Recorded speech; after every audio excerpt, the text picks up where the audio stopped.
Good evening, everyone. Thank you for being here tonight. I want to start out by addressing the loss of life that we saw here in Minneapolis today. Any loss of life is a tragedy, and I think all of us can agree that in this situation it was preventable. I've spoken to the president today on the situation here on the ground. I also just got off the phone a little while ago with Governor Walz and spoke to him as well. I want to reiterate first with all of you the facts of what happened today. At 10:25 a.m. Central Time, Immigration and Customs Enforcement were carrying out lawful operations here in Minneapolis.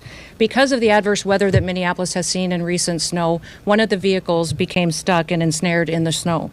Law enforcement were attempting to push out this vehicle, and when a mob of agitators that were harassing them all day began blocking them in, shouting at them, and impeding law enforcement operations.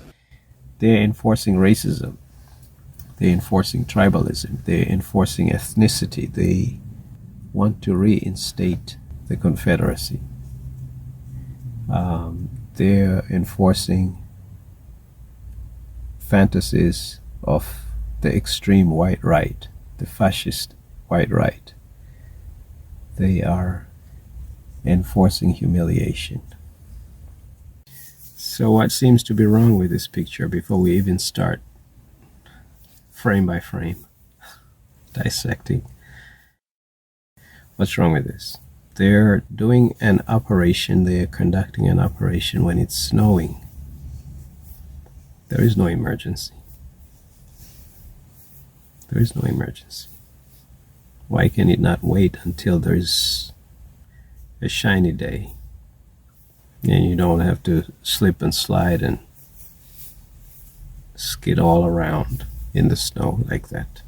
That's what caused this murder. And what do you think is interesting about this picture? Before we even get into the nitty-gritties of the dissection of the legal issues at play here, things that are obvious to you and I. She has on a whole lot of makeup. She looks like she's at a beauty show, like a fashion model, than a person who is a professional, someone who is to be taken seriously, someone of gravitas, someone of intellect. She has on a whole lot of makeup. She's very concerned about her looks.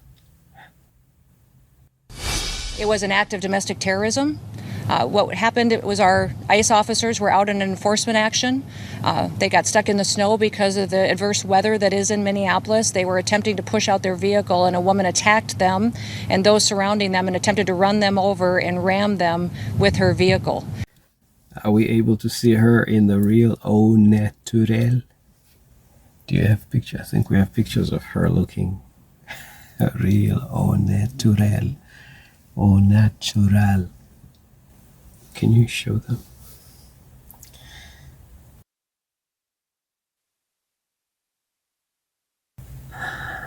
Interesting. Now, do you know why she looks so brown? She looks kind of tanned. And so does Donald Trump. Donald Trump is looking more and more brownish recently. Have you noticed? Do you know where that comes from? The origins of tanning lotions, tanning makeup? Well, they come from, or originated by, a black woman named Josephine Baker. Josephine Baker. Josephine Baker, c'est le courage, c'est la liberté, c'est la joie. This is the breakout performance of the legend Josephine Baker. She was dancing the Charleston. In France, nobody knew about this dance. 1920s Paris had never seen anything quite like it. She's feeding into this whole idea of the exoticism of Africa that the French held. Joséphine Baker a repris tous les clichés racistes. Elle, en fait, elle s'est moquée de ça en s'y pliant. From this moment, Joséphine Baker would be catapulted to fame, to become the world's first black superstar. Baker used her celebrity to campaign against racism and intolerance, and also to pass information for the French resistance during the Second World War. Idealist and idol, singer and spy. Her trademark song, J'ai deux amours, a love song to Paris, the city that claimed her and has never let her go.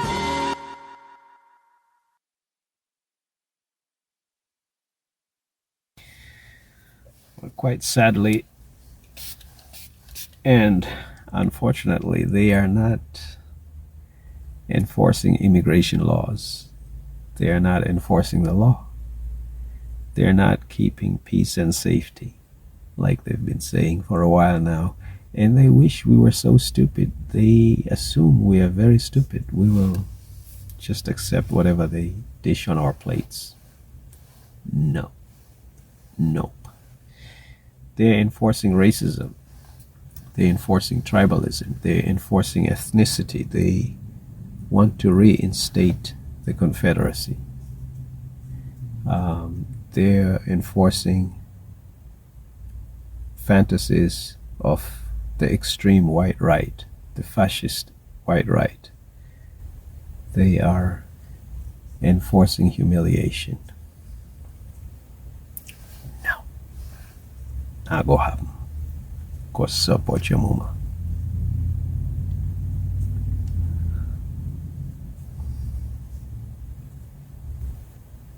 Ordinary citizens have many years of practice of how to interact with the police. Ordinary citizens don't know how to interact with this strange phenomenon in green uniforms look like, and they're people, I don't need to tell you, they're hooded, they're masked. You cannot see their faces. They're hiding their faces. And I tried to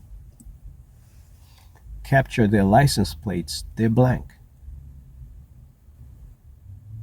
How do you know these are not Putin? They're not Putin Russian people coming to kidnap you. How do you know that? How do you know? They're not gangsters. They're not narco gangsters. How do you know that? No law enforcement is supposed to hide their faces. They're not supposed to. And they're supposed to wear body cams so we can see what exactly happened. They're not doing any of that. They're hooded, they're masked, their car license plates are blank, covered up. They are literally terrorizing. Police officers know better than to drive around in, what do they call this, Hammer vehicles, like Humvee type. They're not allowed to do that. That's why they drive in sports utility vehicles and cruisers, passenger cars, because Humvees are intimidating to citizens. And that's what they drive in, these militiamen, these border patrol creatures, these monsters, who are there, again, to enforce racism and ethnicity and tribalism.